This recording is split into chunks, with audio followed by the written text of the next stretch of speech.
हे पैसे तू कुठून आणलेस? हा, कुणाकडे भीक मागितलीस? कसे उभे केलेस? आत्या, तू म्हणाली होतीस ना की मी बाबांचे पैसे नाही वापरू शकत. हे बाबांचे पैसे नाही आणि घरातल्या कोणाकडनंही मी हे घेतलेले नाहीयेत.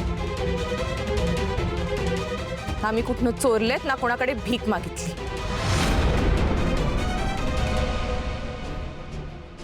हे माझे पैसे आहेत, माझ्या हक्काचे.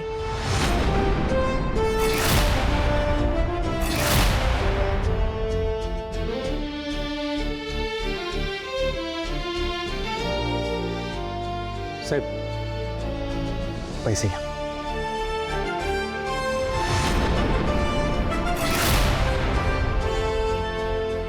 या मुदत संपण्याच्या आधी श्रावणीने पैसे आणले, त्यामुळे तुला घ्यावे लागते.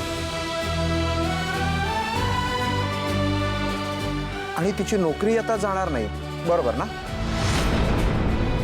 हो, आणि श्रावणीने हे पैसे स्वतःहून जमवलेत. आम्ही कुणीच तिला मदत नाही केली आहे. खरं तर कोणाला वाटलं नव्हतं श्रावणी पैसे जमवू शकेल, पण तिने ते करून दाखवलं. घ्या ना बाबा.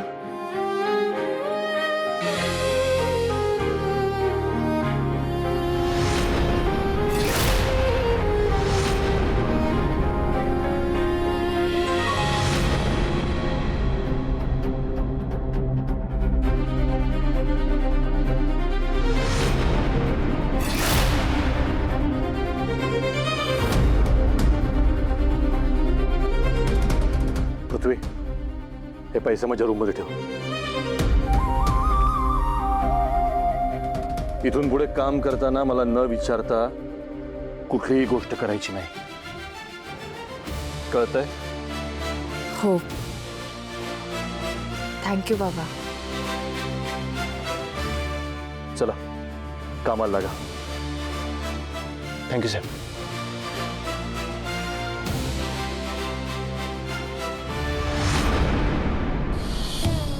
कॉंग्रॅच्युलेशन्स.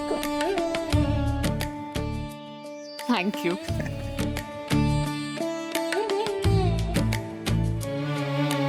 खूप खूप अभिनंदन. Thank you thank you.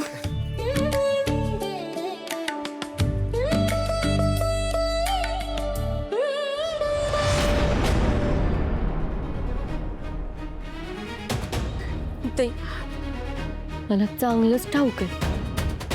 तू दिलेस ना तिला पैसे? सांग की, कुठून आणलेस एवढे पैसे? मला तुला काही बी सांगायचं नाहीये. म्हणजे याचा अर्थ तूच तिला पैसे दिलेस आहे का नाही? श्रावणी मॅडमांनी पैसे मिळवायचे होते, त्यांनी ते मिळवले. त्यात माझा काय बी संबंध नाहीये.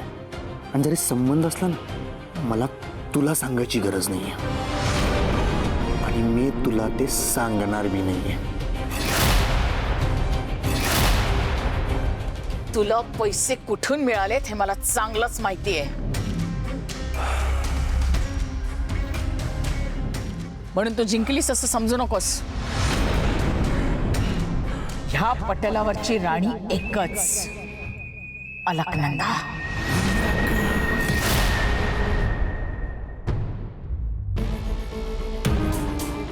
जिंकणाऱ्या घोड्याचा पाय खेचून त्याला कसं पाडायचं हे मला चांगलं माहिती आहे, म्हणून खुश होऊ नकोस जास्त. अजून बरंच काही व्हायचं बाकी आहे.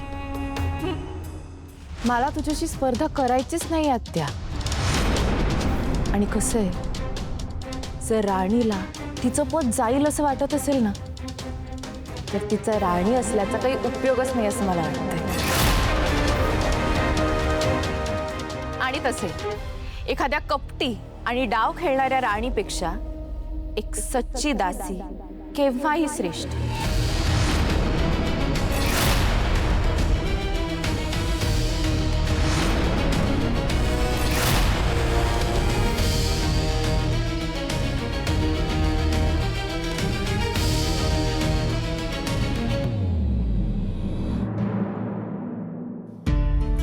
आज आम्ही खूप खुश आहोत श्रावणी. खूप आनंद झालाय आम्हाला. म्हणजे तू कमाल केलीयस. मला तर वाटलं होतं की हे सगळं संपलं की काय? असं कसं सगळं संपेल? जोपर्यंत शुभू माझ्या बरोबर आहे ना तोपर्यंत मी कुठलीही गोष्ट शक्य करून दाखवू शकते. काय हो की नाही? होय मॅडम, मला एक कॉल करायचा आहे, मी आलोच.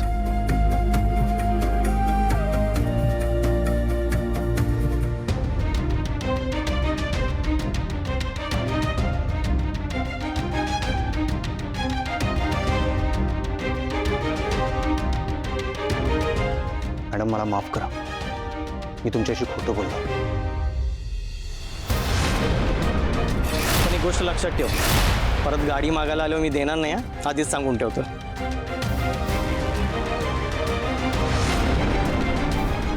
शुभू झाला का रे फोन कॉल? हो मॅडम. प्रत्येक वेळी ही श्रावणी कशी जिंकते मला कळत नाही. सगळा बंदोबस्त केला होता मी.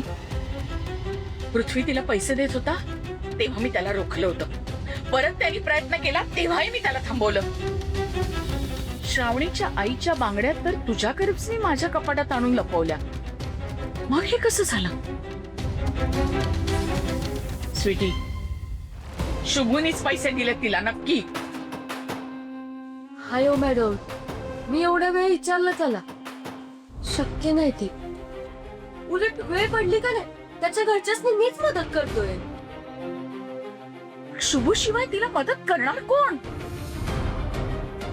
पण खरंच आहे मॅडम, दुसरं तर कोण नाही. पण काय हो, एवढे पैसे जमा करणं शुभूला शक्यच नाही.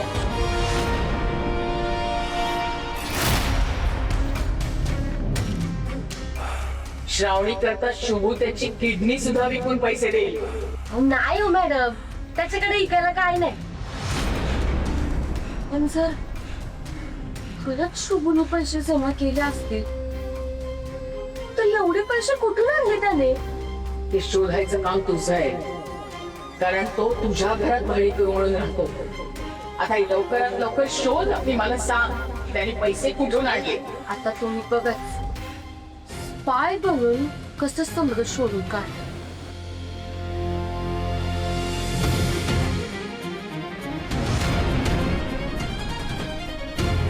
अहो मॅडम, हळू हळू हळू, मला अहो गरगरा लागले, चक्कर येईल.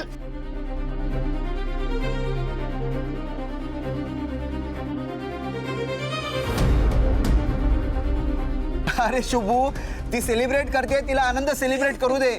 श्रावणीने आज तुझ्या मदतीने खूप मोठी गोष्ट साध्य केली आहे. ग्रेट आहे, ग्रेट शुभू. हो ना, यापुढे आता श्रावणी अशीच आनंदात दिसली पाहिजे. याआधी ती अशी खुश कधीच नव्हती.